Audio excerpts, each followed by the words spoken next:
Colombia is turning into a lawless nation that functions on the edge, barely keeping the lid on anarchy.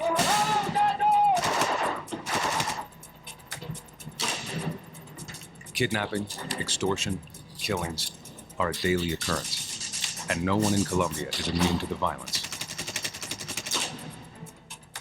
This country supplies the planet with 80% of its cocaine, an export that fuels the bloodshed, leaving death in its wake. Colombia is one of the world's most dangerous places, and the next stop in the adventures of Robert Young Pelton.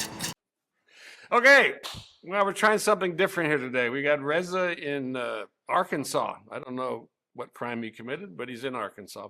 And I'm back here in San Diego. So the goal today is try something new, is to go over one of the older documentaries I did in Colombia. We're here at a Navy base, back in Navy base. And we're about around to go 2000, my agent was yelling at me and telling me, like, Robert, you need to get out there and write articles. Like to patrol the Magdalena River. Why would I do that? I write books. He goes, well, you got to write articles. And I was not familiar with the world of magazines in New York, so I went and met with all the editors of all the adventure magazines at that time. And at that time, you had Men's Journal, you had this new one called National Geographic Adventure, and then, of course, a few sort of upper scale publications. So anyways, I met with John Rasmus at National Geographic Adventure, and I remember he asked me what I did, and I said, well, I do adventure. Like, I go places that most people don't want to go, and I find an interesting story, and I come back and write about it as I update my book. And he said, well, what would you do for us? And I'd say, adventure? So it was kind of weird being in the magazine world, because it's kind of a close-knit group of people who are actually writers. You know, I didn't portray myself as a writer. But I then contacted Men's Journal, and they said, oh, God, we'd love to have you write for us. You know, we read your stuff, blah, blah, blah. And I said, oh, great. How much do you pay? And they go, well, we pay, I don't know, $2 a word, depending, you know, because they're always cheap. And then they called me back, and I remember I was walking down the streets of New York, and they said, we got this great idea. We're not going to have you write. We're going to write about you. And I'm like, wait, so I do something that costs me lots of money, but you're going to pay somebody else to write about me, which means I can't sell my story because you have an exclusive. He goes, yeah, it'll be great. I'm like, oh, that's not great at all. I said, well, we're going to have Tim Cahill. And Tim Cahill at the time, and maybe today, is a very famous writer in the adventure genre, outdoor adventure, not so much war. And he had written a couple of books that were very funny, and he was one of the founders of Outside. And I thought, okay, I'm going to take the outdoor guy to a war zone. And I said, okay. So I then talked to Tim. They said, oh, talk to Tim. So I said, fine. And Tim and I got along like a house on fire. And he said, well, what would you suggest? And I said, I don't know. Let's pick the most dangerous places in the world. At that time, it was like Chechnya, Colombia, you know, some African. And he goes, I like Colombia because I speak Spanish. And he spoke fluent Spanish. He'd actually driven a truck down from Alaska to the tip of Tierra del Fuego. I said, okay, great. I said, I'm going down there. I'm shooting one of my shows, and you can tag along. And so that's how it started.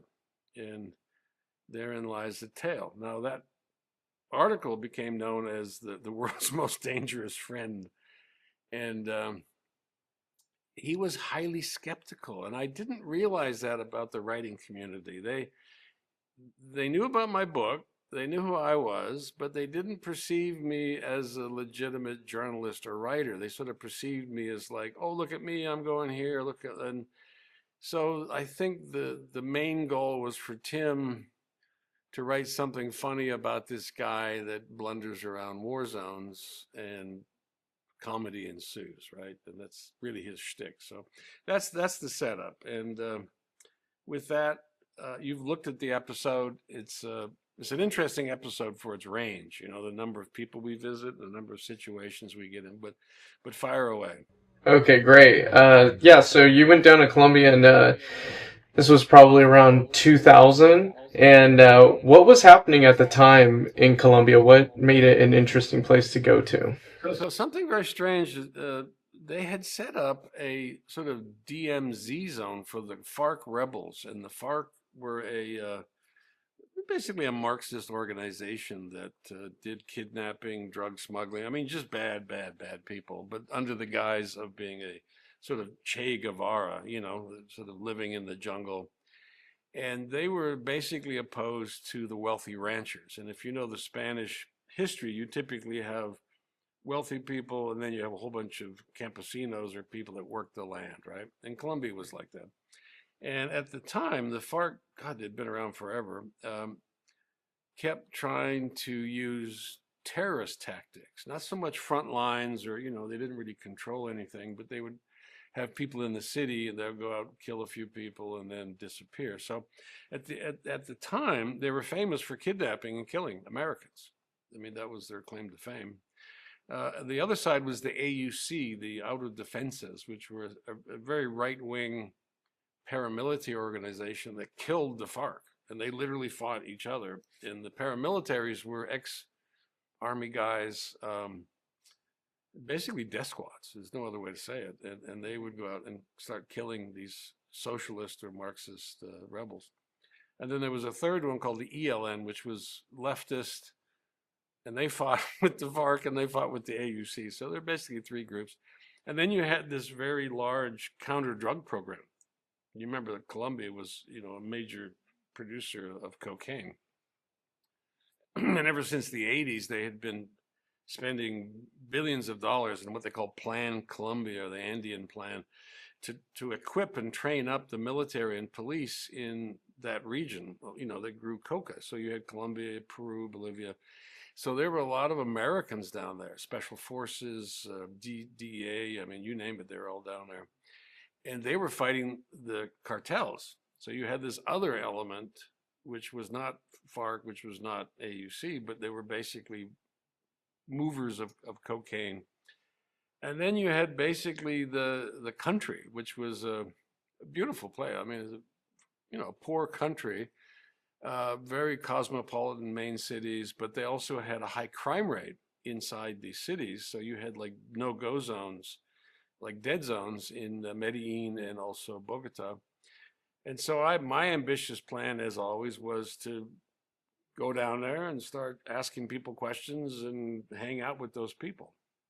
Yeah, and as a seasoned Warzone traveler, around this time you'd probably been traveling war zones for 15, 20 years.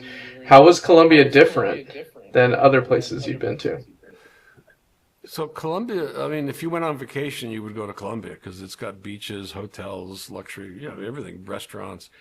And just one little snippet from the show is like there's a festival in a town, and so you go to this festival and there's a guy next to you and he said, hey, they drink aguardiente, which is this sort of really high-powered rum, licorice, anise taste.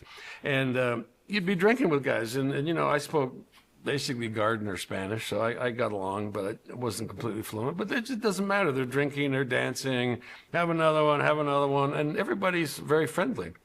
And the next day, kind of hungover, I'm having breakfast because I got to go to the morgue, right, and film all the dead bodies, interview the doctor. And this truck backs up, and it's my friend from the night before with his dead cousin who had been shot multiple times. And he's covered with blood, and he carries her into the morgue, and he passes by, and we said, oh my God, And he comes out of the morgue, and I said, come on, sit and have breakfast with us, The guy's obviously distraught, right? And so we buy him a coffee, and suddenly these guys start grouping around us, and they got these really short haircuts, like military-style haircuts, and they're probably 18 to 25, and they start closing in around our little table, and we're all sitting there having breakfast. And I say to the guys, like, no, you're not doing it. I'm an American, this is an American, I'm filming, this is not the time or the place to do this. And they were going to kill him. They literally shoot him while we were eating breakfast with him. And It's like I went down to the morgue the next day and they shot a guy like right in front of me, just like multiple times. They say 20 times or whatever. Yeah. And he was just some small town mayor or political official. And I'm like, what the hell is going on here? And again, it's not like warfare where you've got your helmet on and you've got your Kevlar and you're peeking over a parapet and people. It's like literally people going about their business and guys walking around popping people in the head multiple times. It's terrible. Yeah, so at this time they were writing an article about you, but you were doing a show. You were doing The World's Most Dangerous Place. So you remember at the time I did a series of specials for Discovery and the Travel Channel. And my deal was very simple: is I get to go wherever I want, and then you run it, right?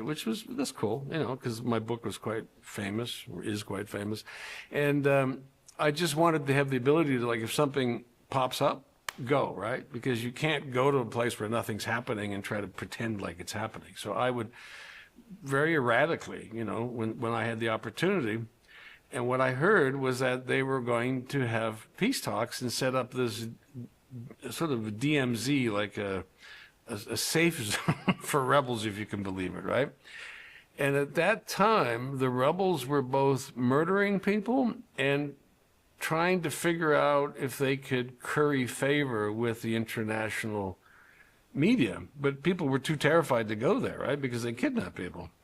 So it was like this, let's do it, right? And so I thought, let's do everybody, right? Let's talk to the AUC, the FARC, the ELN, the Marines, the police, I mean, you name it. And so that's what we were doing. And I think, you can ask Tim, but I mean, I think we were doing things so quickly, like boom, boom, boom, boom, boom, boom, boom. And then the amount of violence was so high that even Tim was like, what the hell is going on here, right? And I remember one night the film crew barricaded themselves in their hotel, and it was just like, when I say film crew, it was like two guys, but they were like, holy shit, we're gonna die. Like, everybody we meet is killing people, and it's hard to remember who's killing who, right? So it was pretty intense. Yeah, it comes across, and when you watch the show, and the show's on YouTube, so anyone watching this can go and watch that. At the time, I mean, the killing was so intense. Over 50 mayors, I believe, your quote is saying, were killed at the time. And then tell me a little bit about your time with the mayor of Bogota. He was known for wearing a bulletproof vest. He'd wear a bulletproof vest everywhere, kind of like, come on and get me. But I think he had a heart-shaped hole in his vest, like cut out. So whenever you land in a city, you talk to people saying, this is what I'm doing. I'm filming this. So if you see me in the slums or you see me with the rebels, I'm just filming, right? At that time, Discovery was a big deal in Latin America. But Discovery was all like plants and flowers and birds. They didn't do any kind of conflict stuff down there. And so he said, oh, well, what do you want to do? And I said, I just want to hang out with you for a day or two, right? She said, okay, well, let's do it. So he wore it was kind of a white Kevlar thing. It wasn't super heavy duty, but he had cut the heart out because he basically said, look, I can do all the things you're supposed to do, but they can still get to me, right? So he said, with that in mind, I'm just going to do it. Now, he was originally from Europe, right? I think, I don't know if he was Latvian or Estonian or something. So he was just very sort of Amish in the way that he focused on his task. He worked all the time, right? And he had to drive in these armored columns and just doing his job, right? And then he went out in the balcony, and I said, well, can you go out in the balcony and just talk to people? He says, yeah. So he goes out in the balcony, starts talking to people. And then people are like, oh, shit, that's the mayor out there. And his security crew was like, oh, Jesus, what's he doing? But what he was trying to show is that you can't hide, right? You got to deal with reality. And the one thing I noticed about Colombia was the bravery. You can't just have the police protect you. They're going to come and get you, whether they sneak up behind you and shoot you in the back of the head or whether they put a bomb in your car or whatever. And they had just blown up when I arrived. They had just put a bomb, I think, in the main parliament buildings, right? So just serious stuff was going on. Yeah, he became kind of a symbol, I guess, a symbol of hope. Well, this is the kind of politician you want, right? Like a guy who's very calm, very low key, but got balls, right? And he's just doing his thing, and it was great. It was good. It was inspirational. Let's put it that way.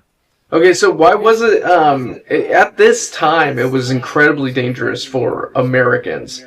Um, why was it dangerous for Americans at the time? What was happening? Well, remember the Americans were working against the cartels, right? And then you had the FARC kidnapping Americans, whether they be contractors or whether they be civilians or politicians, right? So they were kidnapping whoever they get their hands on, high profile, and they would generate money from that. So the idea that a group of Americans are walking around with a film camera doesn't exclude you from that threat, right? And everybody we talked to was extremely concerned about our safety, extremely concerned. And it was kind of like, you're poking the bear, right? You're going down there and you're asking really, intrusive questions of people, like, why are you doing this? Because don't forget, the rhetoric was not the same as what they were doing. They were talking, social change and justice and blah, blah, blah, but they were moving drugs and, kidnapping people and murdering people. So it was, the dichotomy between the violence and the rhetoric was very interesting to me. And then in the episode, you say America created the war on drugs in Colombia. So how was that kind of playing out, and how much was it? How much was it worth? Like what was America? Well, I didn't focus on the numbers, because the one thing that came through loud and clear, because remember I did a thing with the drug eradication. They wanted to show me, and they put me on a Black Hawk, and they rounded up some journalists, and we flew to this drug lab, which it was, and they burned it down. But that's after they had gone in with mercenaries and killed everybody. So there were two wars going on. There was the one where they were extremely violent towards drug labs, drug dealers, drug carriers. And then there was the drug business. And the drug business could not have existed without elements of the government or the military being enriched by it. And there's one sequence where, I go to the lab where they physically make the cocaine, right? And people are picking leaves and raspuccinos, and then they're bringing these sacks of leaves to these very rudimentary processing areas. These chemicals are brought in, and then they weed whack put some concrete in there, and then they put it in this barrel with this terrible, I think it's like acetone. It's basically, it pulls the drug out. And then it's sort of half the value. And the guy was saying, well, this is worth about, $5,000, $2,500, right? And it has to go to the next step, which it gets turned into actual cocaine. And at that time, pure cocaine was about $5,000 a kilo. But what everybody said to me was, we don't have a drug problem. This is not going to Colombia. This is going to your country. And when it gets to your country, it's worth between $25,000 and $30,000 a kilo. So you tell me who's making money off the drug business. And they had a point, right? Yeah, we're talking about billions of dollars here, because I think in the episode you say that America was spending $1 billion down there to fight the war on drugs. Right. And the funny thing is that we weren't fighting a war on drugs, right? What they came up with was a process in which they would use satellite photos, aerial photos, and they would find people that were growing the coca leaf, the coca bush, right? And the coca bush just grows. It's like a weed, right? And then they would map these on photos, and then they would send these spray planes over, and they would drop, I guess, Roundup is what it is. They would drop sort of defoliant on it. And this would go all over the jungle. Now, on the ground, they were doing this thing where they would go to a farmer who was growing coca leaves, and they'd say, hey, man, why don't you grow this crop? And he'd say, sure. So he'd plant that crop. But the problem was that he still had the coca bushes growing, so they'd come and they would spray everything. So what I noticed was that it was a very performative act. In other words, there was plenty of photo ops, there was plenty of, and one of the things that just sticks out in my mind to this day was when we were brought to that drug lab, we were all sort of shuttled around, like, stand here. And then there's a soldier sitting there, and I'm like, why is that guy, what's he doing? He's like, oh, he's foreground. He's literally put there so that the photographers can include him in the front. And then they had the planes fly over and spray Roundup on us. And I thought, I get it. This is like, look at what we're doing, right? We're spending your tax dollars, we're getting rid of drugs. But in actual fact, it didn't make any difference, right? So it was a dog and pony show. Yeah, well, that's what I call it, the dog and pony show. And so when I go inside the drug business and I talk to the people there, they lay out this very sophisticated method of how they separate all the different elements of the drug business. So you've got the very basics, which is the guy, the poor farmer who grows the coca bush, and he is getting basically nickels and dimes to bring these leaves into a processor, and that processor is making $200 or $300 to turn it into basta, like paste, you know. And then there's a guy who comes and picks it up, puts it in a truck, and then takes it to a secondary lab. And these are labs with microwaves and all kinds of chemicals. And then they turn that into the actual cocaine, and then it gets wrapped in plastic. And then it goes to another guy who puts it on the first leg of its journey, which is not America. You know, it'll go to some Caribbean island like Dominican Republic or San Andreas. And then it gets loaded onto either a large cargo ship or an airplane or fishing boat or whatever they choose, right? And then it goes to Mexico.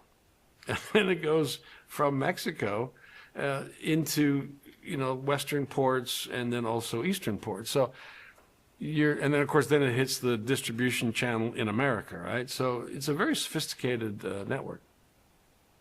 So we always hear about the FARC, but tell us a little bit more about, like, okay, so there's like three factions. It's the FARC, it's the AUC, and then you have the government.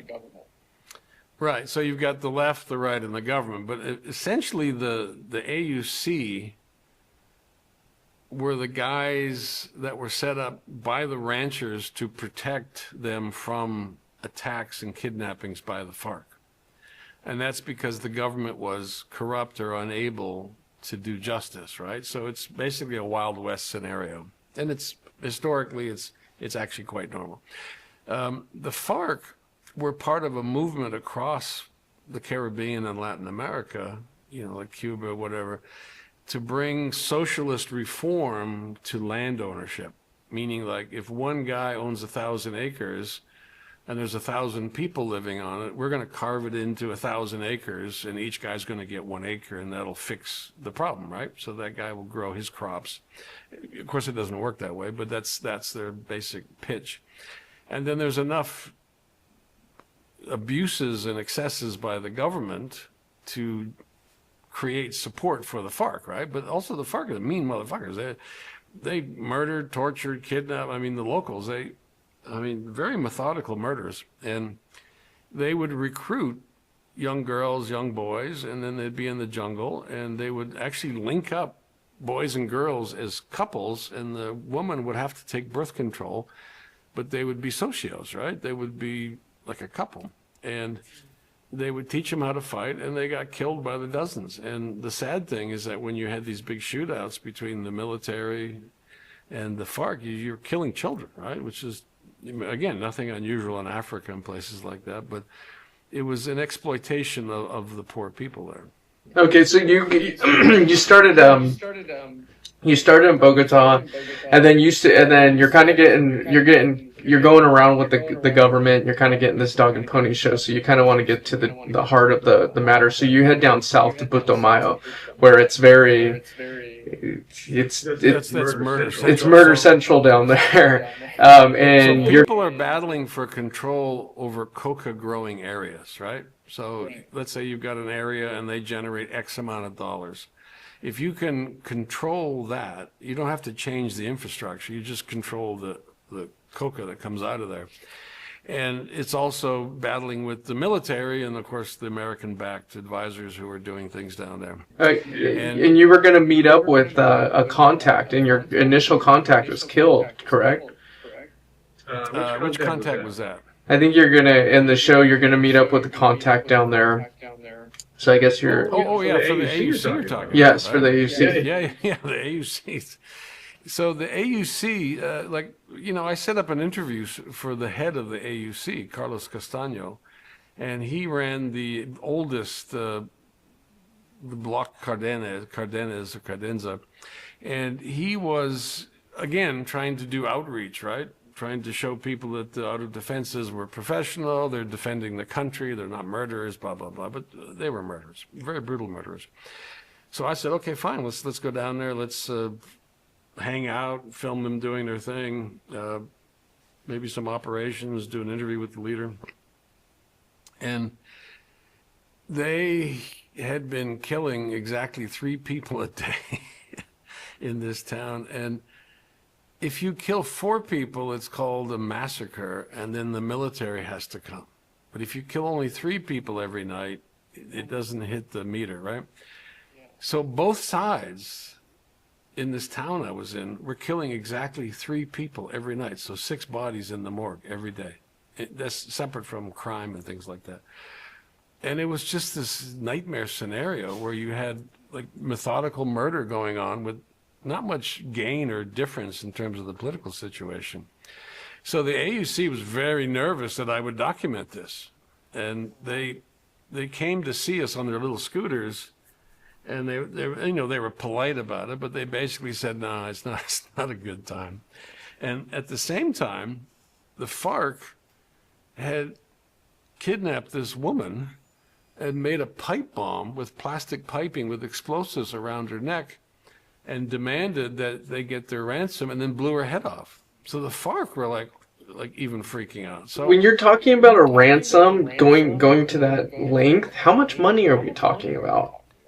Well, it depends. If you're just a rancher, it might be $50,000. If you're a businessman, it might be 250. Is this in U.S. dollars? Yeah.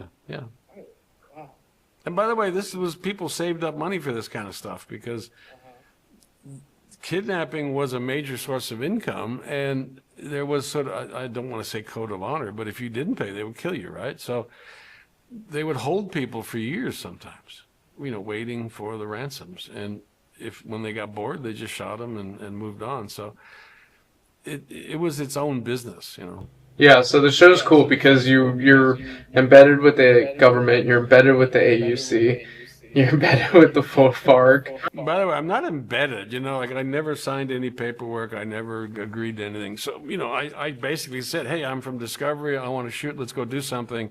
And they would snap to it because I love Discovery. Yeah, so you have a cover story, right? So I don't have a cover story, I'm actually doing. But in the show you talk about that you're going to interview them about the aggressive spraying campaign done by America, so they're a little more open to talk to you. Yeah. So look, so you got to remember at some time that nobody had ever interviewed the FARC. Mm-hmm. Nobody. Some elements had been interviewed, but nobody had interviewed every single major leader of the FARC.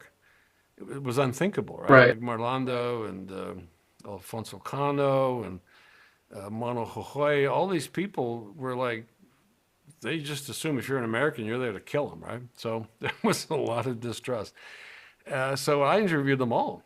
And I guess the best one was with Mono Jojoy, who's the head of the military. And he wears a beret, but he's like a little short, fat guy. And we used to call him, he looked like a pissed off Frenchman.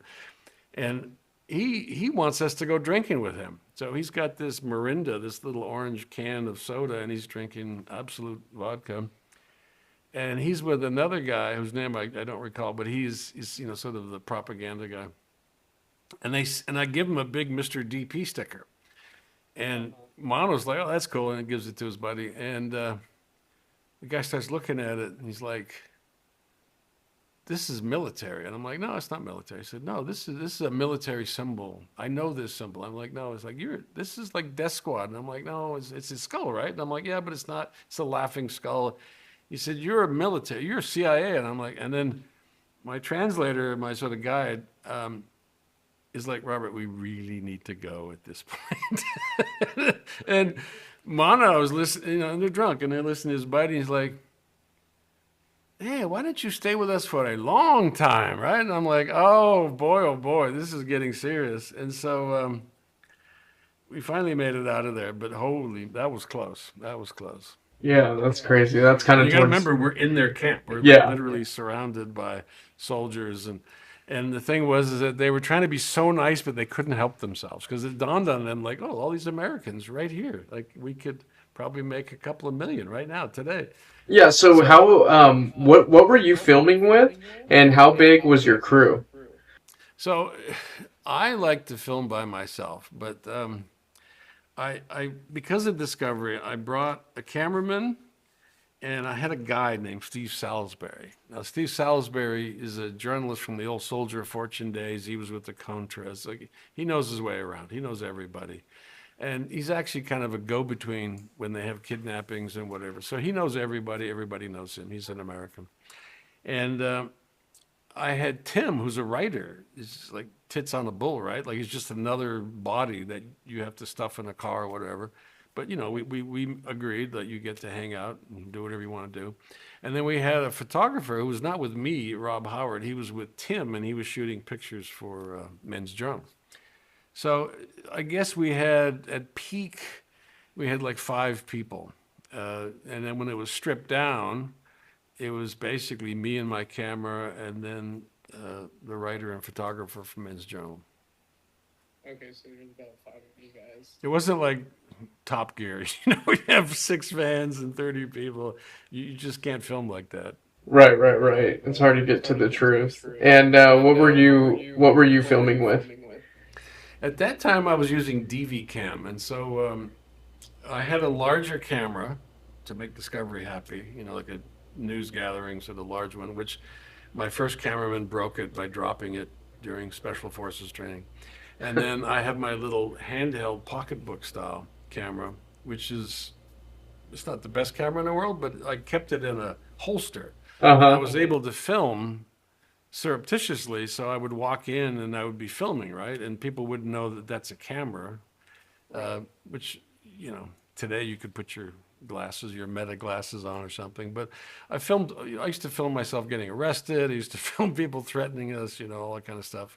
And that's actually how we filmed the AUC thing, right? It's just me and my holster. And it's just, people probably thought I was weird, like, oh, I can look this way. Oh, I gotta lean back because my camera had to tilt up. But I got pretty good at it. That's what I'm saying because in the show you get such good footage, and I can't imagine, getting that good of footage with a giant camera in everyone's face. They're gonna be like, "You're Well, from in the news." Colombia, it's not like Africa where they see a camera and they take you to the jail, right? Right. In Colombia, people very handsome and they want their picture taken. They're very comfortable with being photographed, and even rebels and soldiers very conscious of how they look, right? They have a comfort with being filmed.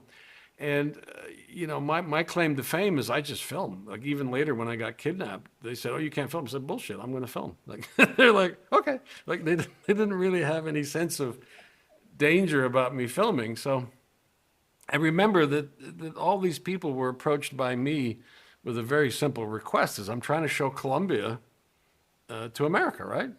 And I'm just going to film whatever you do, and I'm going to ask you questions. And so they were fine with that. I wasn't doing an investigation or anything like that. Well, kind of.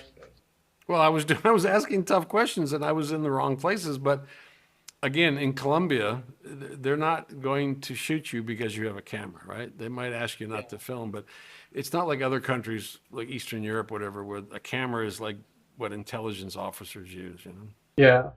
So at the time, you were really the only guy that had actually got to meet with the FARC and interview all of the Remember, there were top heads. Colombian journalists who Yeah. had interviewed different people, but this was a very strange event. This was literally the FARC trying to reach out to people, and nobody cared, and show them how like progressive and how nice they were. And it was a very strange thing. Of course, now what happened is that whole area disappeared, right? And they went back to war. So it was a very brief window. It was like Disneyland for terrorists, right? You could literally walk in there and they wouldn't shoot you, right? And they're like, people like, no, don't kidnap them because we need, like, smile, like, So it But I'm was sure very it was much hard a for them because fantasy world. before that and around that time, they were kidnapping journalists. And they were doing it during that as well. I mean, my point was is that they wanted to have peace talks. They wanted to sort of have a power move, but they had to present themselves. Now, were there major crews from New York and Europe sending people to meet with the FARC? Hell no, like because it was like Kidnap Central. Too dangerous. Okay, so when you interviewed Mono Hohoi, why don't you give us a little background on him? Well, he's basically the head of the military, right? Yeah. And he is an uneducated guy, but he's very violent, and he's known for kidnapping and killing people. So his attempt to portray himself as like a nice guy who just wants to go out and have a drink with the Americans is bizarre, right? Because even in that situation, he kept looking at us thinking, man, I should kidnap these people because they're worth a lot of money. So he was like restraining himself. And then I remember, and by the way, all these people are dead, right? They've all been killed in assassinations. Yeah, I think he died in 2010. So the other guy that I remember, Afonso Cano. Afonso Cano was the guy I interviewed, and he had like a T-shirt on, and he wanted to make sure that the T-shirt was visible during the interview. And I started filming him, and I was asking him normal like questions like, what do you think about this? And he would start giving me this Marxist rhetoric, right? And I remember when I was drinking with Mono Hohoi, I said, look, he started doing that. I said, don't pump that Marxist sunshine up my ass. Steve's like, Robert, you want me to translate? I said, yes, translate that. Because I don't want to hear rhetoric. I want to hear how they as people are dealing with this war, right? And what their ideas are. So with sort of the philosophical leader, who then actually became the leader of the FARC after Sure Shot died, it just would not, just rhetoric. And they would bring buses of students in, right? And they would preach them this Marxist rhetoric. It was very funny because I don't know if Marxism was cool these days or not, but it was just boring as all hell. So they had all these people, and I interviewed the fighters. I interviewed the women, and I was able to get some very candid opinions from them about what it was like to be a young girl and being forced to fight and kill people. And it was very bizarre. It's like a social time warp, Yeah, and when you're interviewing him, they deny trafficking. So, what were they? They deny trafficking, but it's like, well, okay, where's all the word this trafficking, money that's kind coming of a from? Western word, but trafficking means that you are lured into some situation where you can't leave, right? I think child soldiers are basically by definition, brainwashed and then kidnapped, right? They're literally held against their will. And if they try to leave, they'll shoot them, right? So they create a little world for them in which they, chant and march and whatever, and they die. And you could argue that when you join the military in America, yeah, you can leave, but there's still this indoctrination part, right? Where you have to learn how to think like a certain way, and you have to the technical skills. The AUC and was also doing the same thing, but a little bit more mercenary, right? There was no sense of indoctrination with the AUC. You were just a guy with a gun. You had been in the military. Let's go kill these people, right? And so it was much more methodical.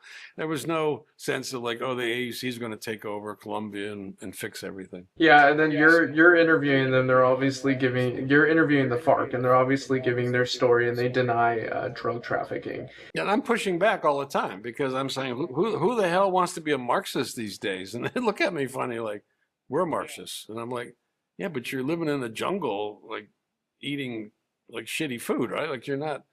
And the main problem is that they couldn't talk about what they really were doing. And that is, they were funded by Venezuela, right? Which is a Marxist nation that needed the FARC to push against Colombia, which was a U.S. aligned country. So they were essentially a proxy force, right? So all this rhetoric and all this bullshit, they were just as mercenary as the AUC were. If you push too hard, though, they get really angry. They get really pissed, And one of the things I thought was really interesting is I walked into this office and it looked like one of those political fundraising offices where there's just rows and rows of computers and all these people with the headsets, and they were doing fundraising. And I thought, oh, this looks like any sort of CBN or Christian Broadcasting Network, fundraising floor. They're just very modern young girls on the phone and whatever. So they also had that aspect to them. Yeah, but that's kind of a dog and pony show too, because I think you press them if you say, "Oh, if you guys were legitimate and you want the people on your side, why aren't you fixing up the roads? Why aren't you?" Okay, so we do this. This is a question I ask all rebel groups, whether it's the Taliban or the FARC or whatever. And I said, well, what do you do for the people, right? You run clinics, do you fix things? And they go, that's the government's job. We're rebels. And I'm like, okay, but you're blowing up the government. You're blowing up schools. Like, they don't see that. They see it as a struggle, right? Like there's this window in which the rebels have to destroy the government. And then when they're in power, they will fix everything. And of course, that never really works out that way. Except this has been going on for 40 years. Exactly. And 60 years, I think. So it's this same bullshit, different decade kind of rebel spiel. And again, I'm jaded. I've sat in more rebel camps than most, and I've talked to a lot of young men and women that were sort of idealistic about what they were trying to do. But I've also talked to the leaders, and I've also read their obituaries. And the leaders tend to make money off these things. The troops don't. So I won't say it's a racket, but at the end of the day, pragmatism. Okay. So this is kind of what I want to get into, because you got into this before, but I kind of want you to explain, okay, this process of the cocaine process, kind of from start to finish, okay, so that we can wrap our heads around it, and then would kind of follow the paper trail type thing, like how are people making money of this? Why does it exist? Would one thing exist without the other? As far as like, if there wasn't a market for cocaine, what would the FARC be doing? How would their strategy change? Well, okay, so that's a good point. So, could the FARC exist without cocaine? No. They'd be a lot smaller, right? They'd be like a little tiny, like gang, robbing banks or something. But what cocaine has done is, so there's a book called The History of Cocaine, which is an amazing book, and if you find it, read it. But it's basically the history of cocaine when it was first developed by the Germans, and it was sort of used for a variety of things. But cocaine it's not the most, but it's one of the most addictive products you can put into your brain. Your first hit of cocaine is like the first hit of anything that hits your dopamine. It just gives you an intense rush, right? And then you want more of that.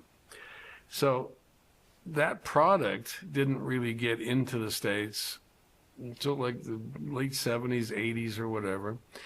And I know there's lots of stories about how the CIA did this, but no. What happened was when America began supercharging the logistics into Latin America and funding certain groups that didn't exist before, whether it's the Contras or whether it's the counter drug groups, they became exposed to massive amounts of cheap powder, right? Remember I told you that a kilo of cocaine back then was $5,000. Mm-hmm. Okay, so if I personally can get that kilo, which is about this big, into America, I can probably sell it to a drug dealer for, let's just say 10,000 to 15,000, right? The prices have gone through the roof, but you're talking about something that costs you basically nothing and then tripling the price. And that's before you step on it and water it down. And that's before things like crack and all this kind of stuff. Right. So there aren't many products that jump up that much when you get it across the border. There's heroin, marijuana's a pain in the ass, all this kind of stuff. So Colombians aren't stupid, right? They're very smart. And so they're looking at this product that grows wild in the jungle. They're realizing you can set up this infrastructure to grow and gather and process it. And then you need to set up a logistics structure that moves it from Colombia to America. But they don't do that. So in the 70s, I lived on a drug smuggling island called San Andreas. And it was in Colombia? Yeah, in Colombia. It's a small island owned by Colombia. And it was a major drop-off point because you could fly from the mainland, land on this little island.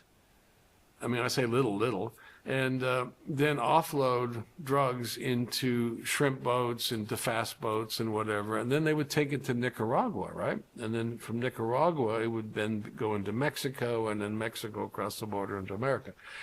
And these legs had been sort of supercharged by the Colombian cartels, Panamanian banks, and rebel groups that had access to old planes and boats and things like that that could bribe their way across the border. So it was a very strange combination of events, right? And so under Reagan, it flourished, right? It began and it flourished. And again, I know quite a bit about the Contras and CIA and all, and I know specific details. It wasn't that the CIA needed money. They don't need money, right? They got plenty of money. And it wasn't that the Contras were funded by cocaine. It's just that it was such an easy thing to do. If airplanes are coming in with guns and they're flying back empty, and they are contractors, not American military aircraft, it doesn't take much to figure out that that thing can fly back with drugs, right? And so they supercharged the delivery of cocaine into America. And then there's plenty of, Netflix series about drugs or whatever, but then they had to set up a distribution network, and it began in Miami and then also in LA. And they began to push this product into the country, right? And so it started with sort of the Hollywood disco crowd, and then it just spread across America. And that addiction creates a demand. Now, the interesting thing about the drug business is, let's say I've got 1 kilo of cocaine. My logistics guy will say, yeah, but they're seizing 20%. I say, fine, then you need to move 140%, right? So they just create more cocaine to compensate for the losses, right? And then if somebody says, oh, they got the Navy over here, they're blowing up these fast boats, and I said, then send it through the Pacific, right, on freighters. And they used to cut holes in massive freighters and put in drugs and then weld it back on, sail that ship off the coast of Los Angeles, send a boat out there with a welder, cut out their cocaine and put it on the boat. I mean, the ways that they brought cocaine into America were amazing, right? When I was in San Andreas in the 70s, they were paying college kids in Oklahoma $5,000 to stuff cocaine up their vaginas, right? And the ones that got the most money were pregnant students, because the customs wouldn't, go through that process. There was basically this massive flow of every method of smuggling you can imagine. Jesus, a lot of money. It's funny because it's like a manufactured system where everyone's just pulling money out. If America is creating, by a war on drugs, is creating a scarcity, which is making everybody rich. It's creating There is corruption in America that allows drugs to enter this country. It's not just, those terrible Colombians, those terrible Venezuelans, those terrible Mexicans. In order for drugs to get into this country and move as freely as they do, somebody's making a lot of money to look the other way while something crosses the border, right? And again, I've been involved with catching people that they recruit in TJ, and they drive an SUV to a very specific guy at a very specific gate, off he goes, right? So money generates corruption, right? Money goes into people's pockets. And I have to say, in this political environment we're in now, it doesn't bode well, right? If somebody's a major player and he wants to have access to something and he wants to be able to move something, money can ease that, right? So whether you're running a cargo airline, whether you're running a boat, whether you're sending it, circuitously and it ends up in Canada, they'll find a way. All right, so you kind of end your time in Colombia interviewing the FARC and just, almost getting kidnapped. You have to get out of there. What was your takeaway? Well, a couple of things. You remember there's a scene where we go in on they call it a terrorist group, but there's a group of rebels that are inside the city, right? They're literally in Bogota, like in the bad part of Bogota. And these police have to go in and arrest them, right? And we'd been through all the special forces stuff, blowing things up. Blah, blah, blah, blah, blah. I was in a kill house, where they were like poop, poop, poop, like James Bond stuff. So, and these cops get all geared up and they're ready to go out, and we get to the door and the guy knocks. And I'm like, "What are you doing?" He said, "Well, we have to knock. That's the law here. We have to knock 3 times, and we have to wait a certain amount of time, and then we can enter, right?" So they're knocking, and there's somebody upstairs. "Oh, just a minute, just a minute." And so, okay, now we're getting ready to come in. You hear the click of the door opening, and everybody's like, SWAT team. And these 3 people go in with typewriters, not guns, typewriters. And these are the public defenders that go in to take the statements of the people they're arresting. Wow. And so they go up into the kitchen and they open up their typewriters. And I don't know why they had typewriters, sure, they had tape recorders. Anyway, and as the police are arresting these people, they're searching the house and whatever, they're taking statements from the people they arrested. There are 7 things they have to read you when they arrest you. We have 3, right? You have right to remain silent, right to an attorney, or whatever, because there's been so much abuse of human rights in Colombia. So the government almost overcompensates. And so they do this thing where they line up all these people and they show all the bullets. In this case, there was like 1 little tiny gun and like 3 bullets because they had time to get everything out of the house. Yeah. But that blew my mind, right? That in the midst of this violence and this killing. The second thing is, I talked to this doctor, a young girl at the morgue, and all these bodies were all laid out and they'd all been shot in the head. And I said, "What am I looking at here? Like, this is terrible." I went to a funeral and everybody's crying. And I said, it's how it puts a constant pressure on the government.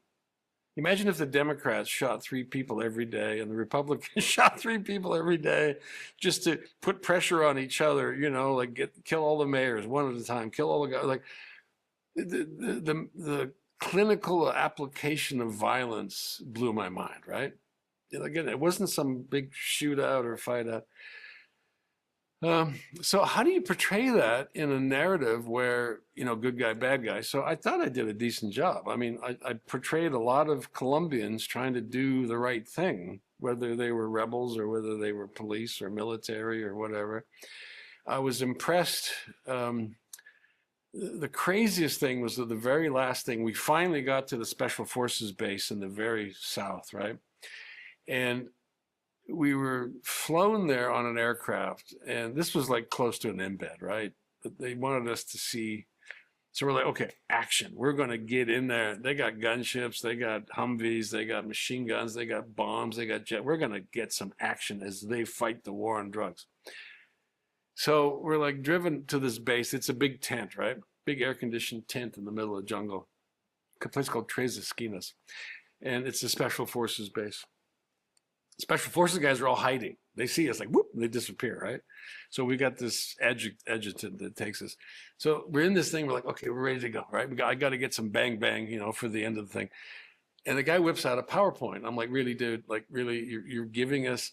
And he goes like through these pages, like interminable pages. Production of cocaine begins here. We have 30% elimination of all blah, blah, blah. And I'm like, dude, this doesn't work on TV, right? You need action, not words. So then they said, just wait. So we drive out to the side of the river. And there's boats down there, right? You can look down, you see these boats, and you can see the jungle laid out. And they wheel out this podium and these 2 big speakers. And we're like, let's go, let's get in the boat. And they're like, no, we have this presentation first.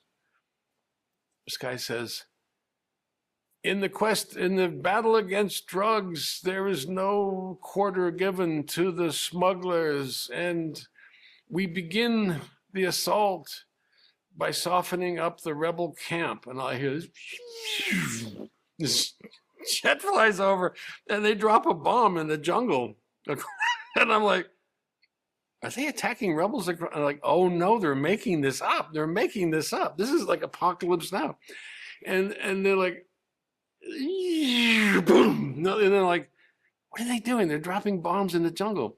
And then they're like, and now the Huey helicopters will soften up the rebel camp, and these Hueys, just like right out of Apocalypse Now, like whoop, whoop, whoop, whoop, whoop. They come up the river, right? And they're like firing miniguns, 50 cals. And I'm like, oh my God, this is like the ultimate dog and pony show. And then these boats come down the river, right? And these guys jump out of the boats, they're all dressed in black, and they're like, bop, bop, bop, bop, bop, bop, bop, bop. And then to terminate, the rebel camp, we detonate one large explosion to end the careers of the big boom, like mushroom cloud comes out of the jungle. And he says, and the drug camp is terminated. And all these officers are like, Wow. like, we're not going anywhere, are we? We're not going anywhere today. And they put us back in the plane and they fly us all the way to Bogota. Oh my God! Wow. Yeah. And I thought, nobody's going to believe me that they flew me all the way to the southern part of Colombia to watch a dog and pony show, which was basically scripted, right out of Apocalypse Now. And they do this. The commandos in Latin America do this weird thing where they attack things with real bullets and they blow it up. And I saw one in Peru, right? And they literally eat a dog. They kill and eat a dog, and well, not eat it, but I mean rub the blood in their face and drink the blood, and they chant and whatever. So it's very Latin America. But yeah, so now imagine trying to put that together into some kind of cohesive show that, from the sobbing tears of people, from guys that you had drinks with, and they're trying to kill him, and it was a pretty wide range. So anyway, so Tim Cahill, mind is blown, right? Mind is blown. I mean, he has never seen anything like this, and you remember we're only spending like 3 weeks down there. We're rolling through this stuff pretty fast, and he writes an article, and he starts off by saying, "I look like some pissed off eagle." And then I was pissing him off because I was saying, have you got insurance? Or, like I'm just making fun of the fact that he could die, right? Like this is a real trip to a real place. And he has Thomas Goltz, who's now passed, but he's quite a nice guy. And I became friends with him later. He says, like, this guy spends too much time talking about how dangerous it is, right? And Tim Cahill in the article was saying, yeah, so is this real? And that's how he starts the article. And, to his credit, he says, Robert Pelton is a fucking excellent journalist. Like he really gets in there and he gets all the sides of this and he gets access and he doesn't have an agenda.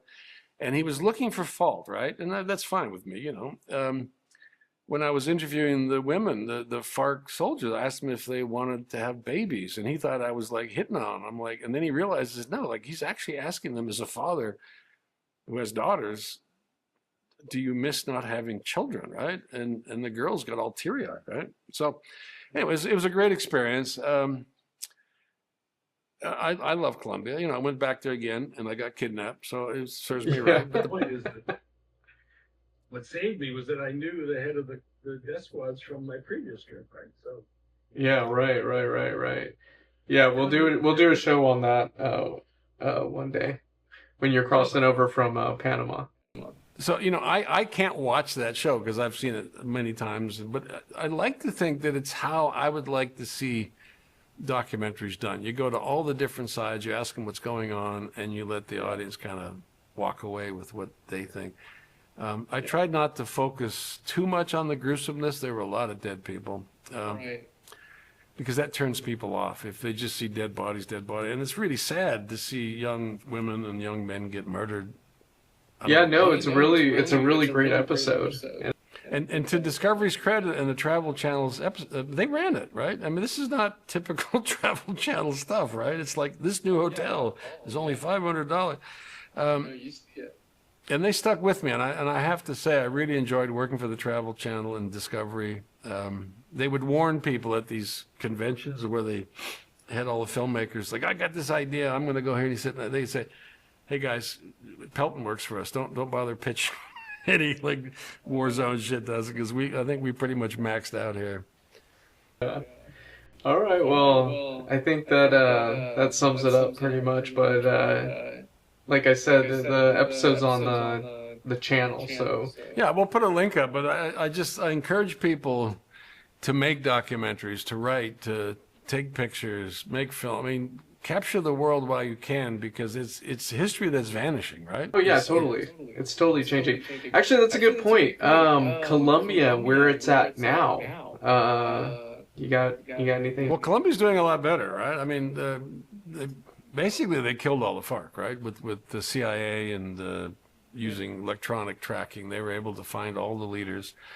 The ELN still exists. There was a documentary, I think, done on the ELN, but it's the same thing. You know, they all march, they hold their little rifles, but they live in a jungle and they don't have a pot to piss in. But you know, it's part of Colombia's attempt to integrate. Okay, the reason why these people are fighting is because they're poor and they're pissed off and they need more opportunity, so they would bring economic attention. Now, drugs still exist. They haven't gone away. We're now trying to do something in Venezuela. I don't know quite what, but Venezuela is not. And people have to understand too, cocaine is it grows everywhere. Like we think of it as this white powder. We think of it, but we think of it as this white powder, but it's a bush and it's a plant in the local. I mean, when you fly into the airports, they're selling coca tea. When you go hiking in the mountains, they use it as medicine. It is part of their heritage. There was, you would chew it with lime or whatever, and that would release the alkaloid. Yeah, the alkaloid, and that was not a big deal. I mean, many people do it all over the world, right? It's a stimulant, right?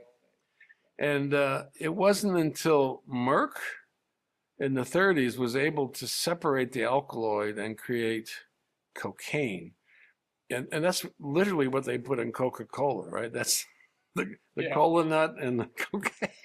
Right. So I guess, handled responsibly, it was just one of those crazy things. But then when it became cocaine, it's actually the price, right? It's the jump in value from manufacturing to street that turned it into an international funder of criminality. And just like Captagon in the Middle East. Like everything, it's like follow the paper trail. Well, when you're taking journalism remember, classes, it's illegal, right? If you want to get to the truth of a matter, it's just follow the paper trail. Right, but you could say, well, why doesn't the FARC export like paper clips? Because there's a big markup in paper clips. It's the whole protection racket. It's the logistics. It's the government corruption. It's the ability to have transnational impact. So if some guy in Mexico is battling over something, Colombians will come up and train the cartel hitman. It's not just a simple thing. It's quite a vicious thing. And when we declare war on the cartels, I don't think they even have a clue how far these cartels, reach. Right. And how much money they have and how deep they're inside the friggin' prisons, like they're inside the border patrol. They're inside a lot of government entities along the border because they need that, free pass thing. So anyway, you could argue that the illegal or black market is bigger than the white market, right? Because there's so much money to be made and there's so few taxes paid. But yeah, so when we look at our world, we see certain things and we read about certain things, but there's a whole other world underneath that we never see, except through these little windows like these documentaries and stories.